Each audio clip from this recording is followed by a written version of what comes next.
Today we're talking monitors, more specifically my new Dell U3419W ultra-wide 4K 10-bit 99 sRGB IPS panel. Also, we're going to be building a new desk organizer shelf for this. And finally, we're going to talk about some tips or some things to keep in mind when buying a new monitor. More specifically for video editors, but this will apply to pretty much everyone as well. Whilst I start on the desk shelf, let's talk about my origin story. Now, if you don't really care, you can skip to this timestamp, but anyways, here it is. So I've been a filmmaker for around 5 years now, and for half of that time, I used a MacBook 15-inch Pro. And it's worked pretty well. I rarely used an external monitor, but when I did, I used an AOC 23.8-inch 1080p IPS panel, which was around $200. And for the price, it was pretty good. It just has an HDMI in and the power. Now, in terms of color accuracy, it wasn't that great, but I tried my best just to color calibrate it. And whenever I wanted to do most of my color grading, I did it on the MacBook laptop screen. Now that workflow worked pretty well until a few months ago where I swapped to the dark side and got a PC. Now obviously with a PC you only have whatever monitor you plug into it, and the only one that I had at the time was the AOC 23.8-inch 1080p IPS panel. And it's great, especially for the price, I definitely recommend it.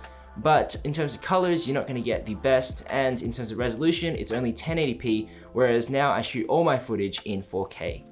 So for a while now, I've been searching for a new monitor, and it wasn't until just recently where I picked up a lot more editing jobs since I wasn't able to go out and shoot more, and my girlfriend just started working from home and was in need of a monitor.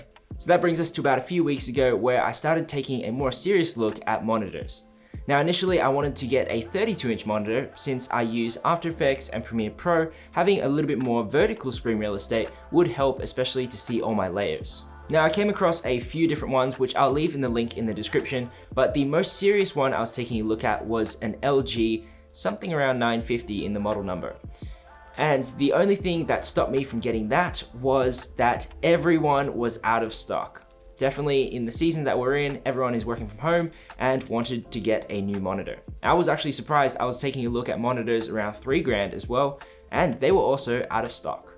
After waiting a few weeks to see whether or not the monitor will come in stock, it got me thinking about what I actually wanted the monitor for.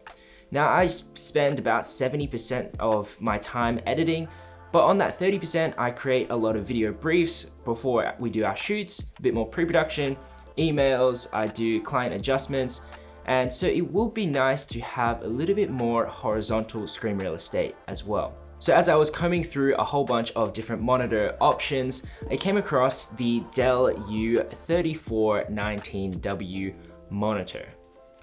Now this came at a pretty good price point and it fit the bill of having a 10-bit display, which was 4K, IPS, and had a USB-C port. Firstly, taking a look at some cons of the monitor. First up is one I already knew before I purchased the monitor, and that is the cable management is pretty so-so. It has a hole in the stand where you're supposed to feed all your cables through, and depending on what height you have the monitor, you're actually going to see that hole, so that means you can start to see all your cables. Secondly, the downwards tilt on this monitor isn't all that great, but both of these things can be fixed ideally with a monitor arm. Thirdly, the pixel density on this monitor isn't the best in the world. You can see the pixels if you do go really close to it, but I rarely notice it on a day-to-day use. Fourthly, there's no HDR in this monitor. Ideally, it would have been nice if they had at least HDR 400 or something like that, but you definitely get what you pay for with the price.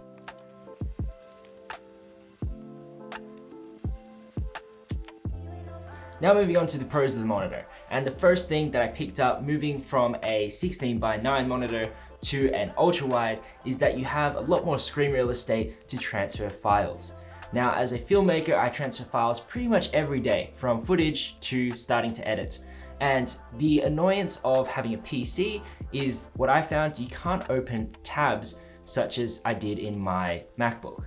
So you have to have 2 file windows open to transfer files. And this is not too bad, especially now with this monitor. Since it's so wide, you can place heaps of windows everywhere and still be able to navigate them pretty easily. Secondly, talking about the stand that it comes with, I'm pretty impressed since it's pretty sturdy, especially for such a large monitor, and it goes pretty tall. Finally, it also has a swivel base, which is really nice, especially when I was in the office. I always wanted to show other people and I had to turn my monitor, whereas this now it swivels at the base.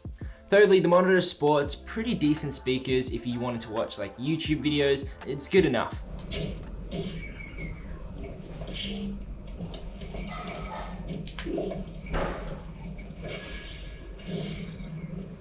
Also on the back, it sports really nice ports. You get a USB-C port, you get 2 HDMI ports, you get a display port, a bunch of USB ports on the side as well, and it's pretty usable. This is really nice, especially if you want to plug in a switch or a console, you're able to switch between different devices. Nice. Fourthly, the design of the monitor is pretty sleek, and the monitors may not be the thinnest, but it's pretty good that you can put a webcam, especially with everyone doing a lot more live streaming, on the top, and it's not going to cover up any of your screen. Overall, I'm still pretty happy with this purchase. It may not have HDR, it may not be as flexible with color spaces, it may not have the fastest refresh rate, and it may not be the most pixel dense monitor, but if you're an overall filmmaker slash editor that does a bit more briefs as well as emails and just need a bit more productivity space, I definitely recommend this monitor. If you're a gamer, I'd probably recommend some other options. I'll leave some options down in the description below. Because this doesn't have the fastest refresh rate, you're not going to get the best gameplay. I'm not too sure. I don't really play that many games, but I could imagine it'd be a bit more frustrating, especially because I was watching Linus's videos and he was talking about faster refresh rates, possibly might have a more competitive advantage. I don't know, maybe. Leave a comment down below if you know things. Anyways, finally talking about a few things to keep in mind when buying a monitor.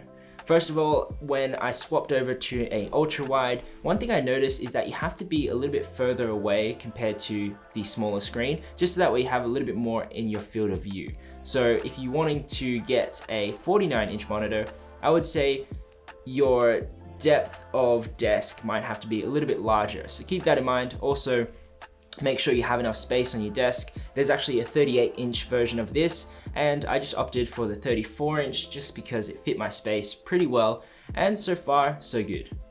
Also, the resolution. If you're a creative, I definitely recommend get a 4K display, so that way you get the cleanest and crispest image. Whereas if you're a gamer, you could probably stick to a 1080p display, save on the money, and invest that more so into refresh rates of your monitor. Next up, color space is super important, especially if you're doing a lot more graphic work. So I definitely recommend taking a look at a monitor with the color space you're looking for. As I said, this one has 99 sRGB and it also has a 10-bit display, meaning you get a lot more colors. A lot of other monitors out there are 8-bit, so I just keep that in mind. Not only that, thinking about cables for the different consoles you want to plug into the monitor is pretty important, especially with this one. It has 2 HDMI ports, a display port, and a USB-C port. I'm able to plug in my Nintendo Switch and my PC and switch through it just with the menu of the actual monitor, whereas some other ones you might have to unplug and plug in different devices. Also with this one now, it has USB-C. I'm able to plug it directly into a newer laptop and it can do all the charging and different things through the cable, rather than using a HDMI with a dongle connected to the laptop. Finally is budget, and this is going to depend on who you are and what kind of features you're looking for, but that's why I think it's a great idea to write down the features you can't live without, and that way you can figure out what kind of price you're looking to pay. If it's a little bit higher than you expected and it comes with all the features that you really want, I'd recommend saving up a little bit extra so that way you know it's going to last longer. At the end of the day, this monitor is just another tool that helps me create videos. If you're looking to purchase a monitor, I wouldn't recommend losing any sleep on trying to find the right one, because if worse comes to worse, you can always sell it and upgrade.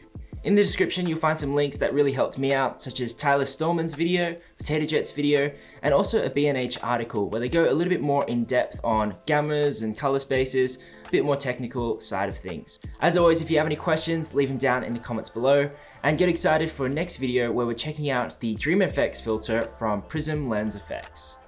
Bye.